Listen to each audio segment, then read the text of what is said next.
Yung mga anak na hindi marunong tumanaw sa magulang, kahit ano marating nito, hindi magiging makabuluhan. Kahit sinasabi natin na hindi naman obligasyon ng mga anak ang magulang, yes! Pero ang sabi ng Panginoon, honor your parent. At kasama dun sa pag-honor na yon, yung merong kang kayang gawin para sa kanila, ginagawa mo. Sa mga anak na naririto, kahit magkapamilya kayo, huwag niyong titingnan na ang dapat ninyong bigyang focus yung sariling pamilya na lang.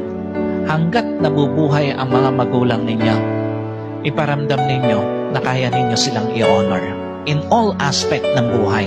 Huwag kayong iiyak sa kanilang libing dahil marami kayong regrets. No, that is hypocrisy.